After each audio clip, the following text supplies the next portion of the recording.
I am Ian Dilly. And I am Michael Sheehan. Today we are going to dive into the first week of the Vuelta. It's not over yet, but what a week it has been thus far. Really exciting racing, and I have a feeling that Ian Dilly is going to stand on a soapbox later in the show about an article that we posted earlier before the Vuelta started about the state of doping in Colombia. Let's get started with the Vuelta a España. Stage 1 gave us some serious dramatics in the team time trial, a technical course in Alicante. We saw two serious crashes by two of the top teams in the race, Jumbo-Visma and UAE Team Emirates. Apparently somebody's pool had broken and spilled water out onto the course. This led to some ferocious pileups in the corner. Jumbo-Visma definitely had a tough fall. They lost 40 seconds on the stage, and Steven Kruijswijk is no longer in the Vuelta. He had to abandon with knee pain following the finish of stage 4. UAE Team Emirates sprinter Fernando Gaviria is still seriously bandaged up and has yet to snag a stage win in the two sprint finishes we have seen so far. And who knows when the next time he will have a chance at a stage win, because the mountains are coming. We already saw the fireworks in stage 2 of this race. Yeah, and what a stage it was, the second day of the Vuelta.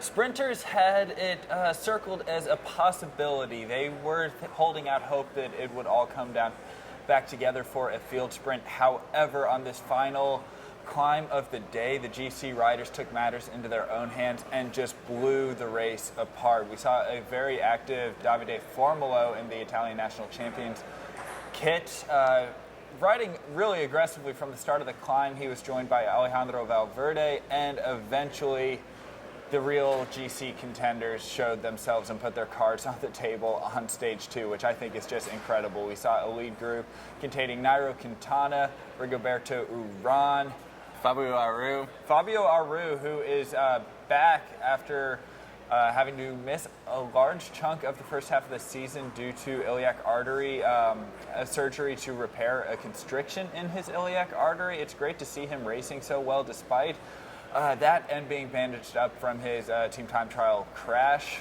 Yeah, I gotta say, this is one of my favorite things in the sport, which we see so rarely, is when a group of the top GC favorites in the sport all end up in a breakaway together and all work together. These riders are so used to being supported by their team leaders and attacking only in the most decisive parts of the race on the climbs. Then watching them ride together in a cohesive pace line, it's just a thing of pure beauty, and it also so rarely happens. Also, Quintana's attack was perfectly timed. Watching him ride away from the favorites to snag this win about 3 kilometers out from the finish was incredibly impressive. And also, it put this race, which looked like it was going to run away with Astana and Miguel Angel Lopez after the crashes in stage 1, basically back on terms. Fabio Aru gained back time, as did Primož Roglič. Yeah, Primož Roglič really committed to the move from the gun. He was in a deficit, and his Jumbo-Visma team said that their crash in stage 1 was probably going to lead to very aggressive racing, and that is certainly coming through. What we see right now is there's no clear winner. I have absolutely no idea who is going to win the Vuelta a España. There are realistically 5 riders, I think, with about an equal shot at it. Yeah, it's a really open race with a lot of parity. The other interesting thing is the support riders that all of these leaders have behind them. Obviously, George Bennett delivers a great 1-2 punch with Primož Roglič. Fabio Aru has Tadej Pogacar alongside him. Rigoberto Urán has Sergio Higuita, who is riding incredibly well. And of course, Movistar has the world champion supporting Nairo Quintana, Alejandro Valverde. So coming up, we are expecting a lot more fireworks. Let's get into it. The first 9 stages of this Vuelta have 5 mountain stages, 4 of which are summit finishes. Yeah, Wednesday, Thursday, and Friday of this week are all going to be summit finishes. Wednesday and Thursday are still classified by the Vuelta organizers as just hilly races, with the first official mountain stage not coming until Friday.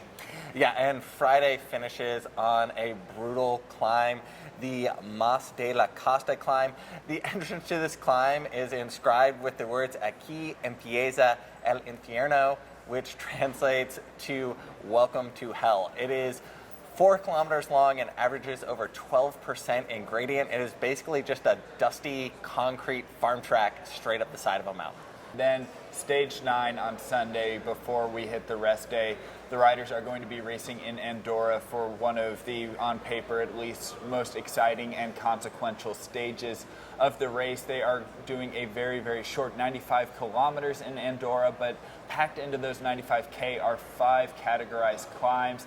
And it even finishes with a touch of gravel. There are 3 categorized climbs back to back to back in the final 20 kilometers or so of the race, and between the final Cat 2 and final Cat 1, there is a 5-kilometer patch of gravel. Yeah, it's definitely setting up some incredible fireworks for this first week. Before we even get into the second week of the race, following the rest day on Monday, then we face the difficult individual time trial in Po. Let's get this first week over with first. Of course, you can tune in live and on demand if you are viewing in Canada. We are broadcasting the race on FloBikes. Yep. Now, should we get into this article? Let's talk about it. Yeah, got a little bit of flack on the internet for posting an article written by the AFP, which is essentially the Associated Press of Europe, and they did an investigative piece into the subject of doping and its prevalence in Colombia. The premise of this story is essentially that the pervasive doping culture in Colombia is threatening the production of talent from Colombia, from this country, where we've seen so many incredible riders, including the current Tour de France winner, Egan Bernal. And the facts really support the premise of this article. Let's read them off. Colombia is the country with the second most banned riders in the world, second only to Costa Rica. They currently have 20 riders serving suspensions due to doping violations. Yeah, and the problem with doping in the domestic peloton in Colombia really came to light in 2017 when 8 riders were suspended from the Vuelta a Colombia for banned substances. This led to the suspension of the Colombian doping authority by WADA, and in 2018 samples from the Vuelta a Colombia were actually sent to the US for testing because they did not trust the Colombian doping authorities to effectively manage the testing of samples in that country. Now, the AFP article is not the first time that the prevalence of doping in Colombia has been reported in the media. This issue really was brought into the mainstream light in 2015 when professional Colombian cyclist Juan Pablo Villegas conducted an interview in which he really blew the whistle on his personal experiences racing in Colombia. And in 2017, professional racers Gus and Lachlan Morton traveled to Colombia for their Thereabouts film and actually interviewed Juan Pablo Villegas about his experiences after publishing this article. The article you published a year ago, like why you needed to publish that? A lo largo de la historia han habido corredores que han hecho las cosas de una manera honesta, o no con esto quise decir que todo el mundo en Colombia ha usado doping o que los corredores que han salido a hacer grandes cosas a Europa lo han hecho de esa manera, pero sí era una realidad que como la existe en Colombia, está en todo el mundo y quise exponerla para que de una u otra manera se tomaran acciones para mejorar esta realidad. You know, he said that he had received a lot of criticism from the Colombian Cycling Federation, that he had even received threats on social media. Tuve mucha oposición en el medio, entrenadores, equipos, la federación. Lo tomaron por el lado de que yo estaba hablando muy mal del ciclismo colombiano, incluso recibí amenazas por las redes sociales. And we saw a lot of similar comments on social media in regards to the article we published by the AFP, which is part of the reason that we are addressing this now. I think I want to make very clear that the premise of the article did not implicate, the current generation of racers who are making professional cycling so exciting. Egan Bernal, Esteban Chavez, Miguel Angel Lopez, and Nairo Quintana, who's racing at the Vuelta a España right now.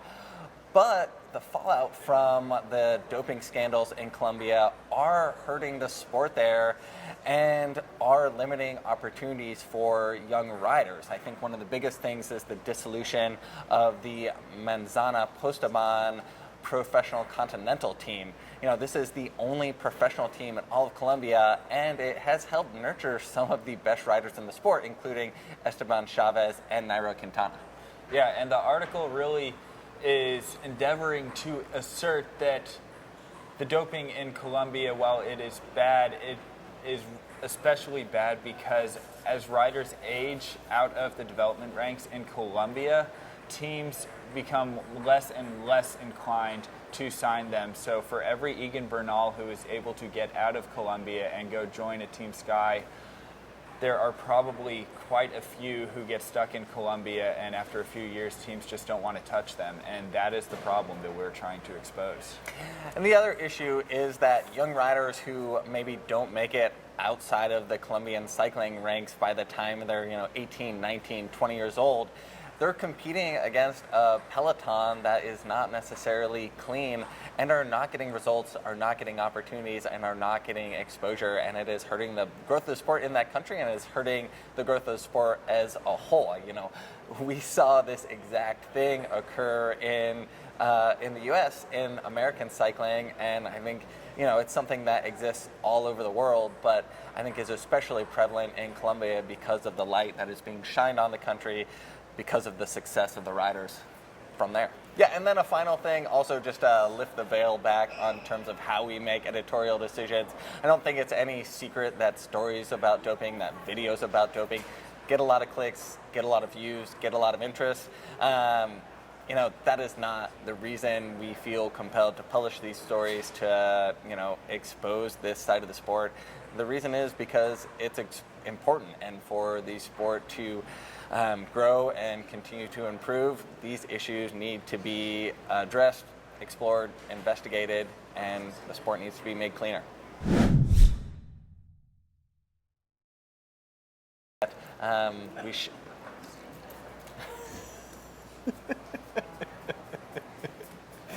No worries, we're not live.